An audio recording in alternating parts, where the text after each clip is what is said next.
Anna Lilja Pétursdóttir stofnaði nýverið ferðaskrifstofuna Northwest Adventures í Varmahlíð. Eftir að hafa klárað grunnnám í sálfræði fór Anna í meistaranám í ferðamálafræði sem hún stundar nú samhliða fyrirtækjarekstrinum.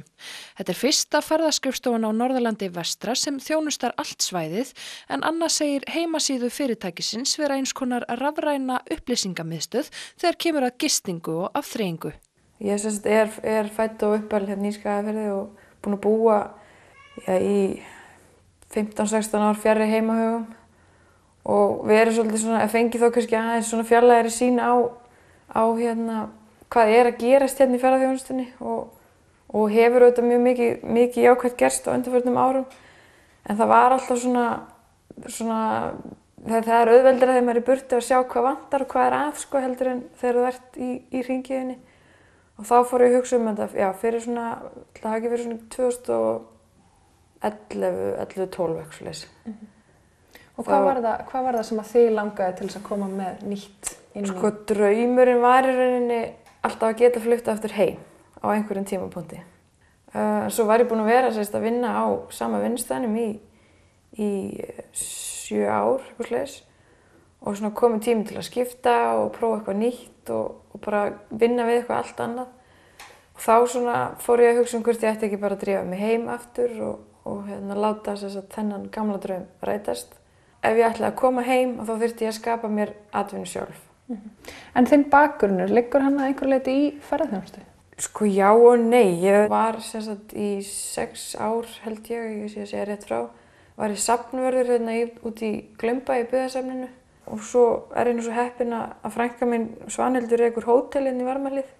Þannig að þegar ég kannski kom með að þessu úr þessum 2 áttum.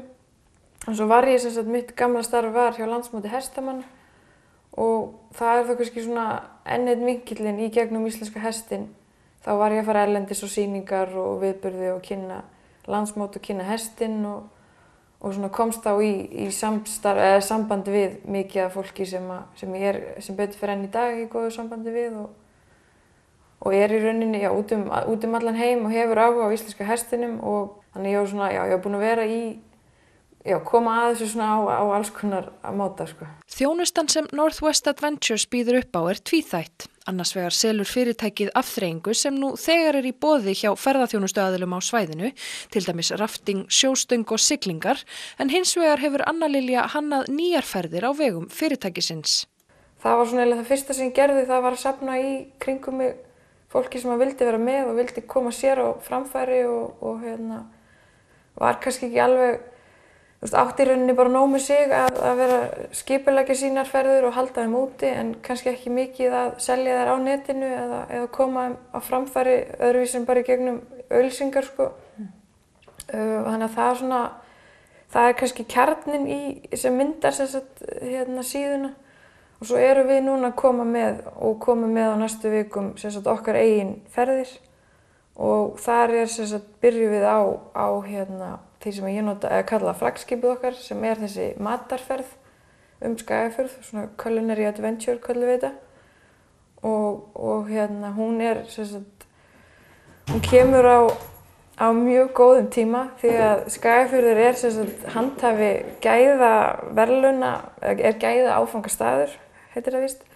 Verðlaunin heita Edenverðlaun og þetta er þetta er svona gert í rauninu út á mat úr héraði, hráefni úr héraði og ég var búin að ákveða að það yrði að koma matarferð strax. Það væri svona eitthvað sem það er ekki í Húnavatnssýslunum að ég veit og hefur ekki verið í Skagafirði.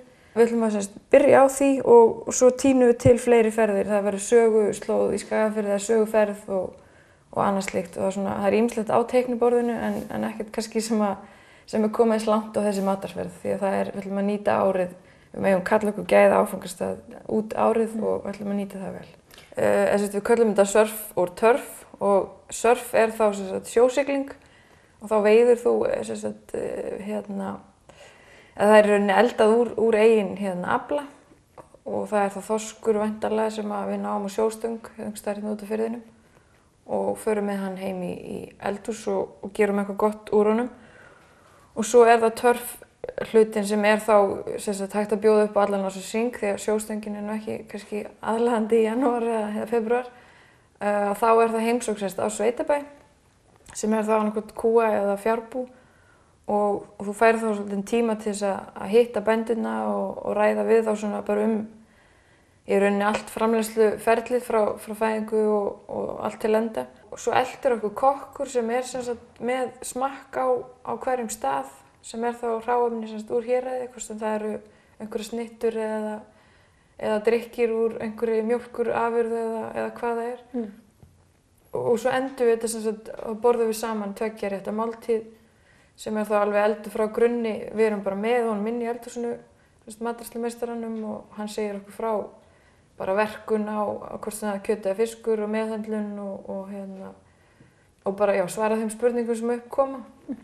Þannig að þetta saman í pakka, sveitaheimsókn, matreiðslunámskeið og góður matur. Og hafa Skagfirskir bændur tekið vel í að taka þátt? Já, þeir hafa. Ég er enn að leita og þeir mega búast við í einhverjir að fá símtal frá mér núna á næstunni, en þeir sem ég hef talað við hafa allir tekið mjög vel á móti mér og virðast allir vera glaðir með að vera búin að fá þessa viðbót á svæðið. Það þarf að ná fleiri ferðamönnum hingað á þetta svæði? Já, það er ekki spurning sko. Og ég sá því ég var að vinna fyrir sunnan, þá var að vinnan mín tók mig svolítið á Suðurlandi, ég var mikið þar og það náttúrulega búin að vera eins og allir vita mikill uppgangur. Og ég var að spurja svona erlenda gesti sem ég rakst svo á ferðum mínum erlendis. Þeir hafði komið til Íslands og ég var oftar en ekki að rekast á fólk sem gat ekki bent á Norðurland á korti. Það bara þekkti ekkert annað en gullna hringinn. Og það var svolítið líka svolítið wake up call sko. Ég fór að hugsa bara hvernig ósköpunum stendur á. Jú, það er náttúrulega erfiðar samgöngur á veturnar og allt svoleiðis, en að þjóðvegur eða hringvegur sem liggur nú bara í gegnum Varmahlíð í rauninni ná ekki við í rauninni náum kannski ekki að stoppa fólki sem á leið í gegn. Og þá var þessi ferðaskrifstofa hugmynd alltaf sterkari og sterkari sko, að það þyrfti að vera, það þyrfti rauninni að koma kannski eitthvað sem ég ætla ekki að segja sameina, ég held ég sé ekki sameiningartákn, en að það sé hægt að finna afþreyingu á einum stað. Og ég að tala 6 Skagafjörð núna, en takmarkið allt Norðurland vestra að geta boðið upp á og geta keyptir selaskoðun á Hvammstanga og sjósiglingu í Skagafirði og hestaferð í Víðidalnum allt á sömu síðunni og þú þurfir ekki að hringja í 3 aðila og strauja kortið 3 svar og þetta sé svolítið, þú getur í rauninni sett saman þín eigin pakka úr þessum landshluta.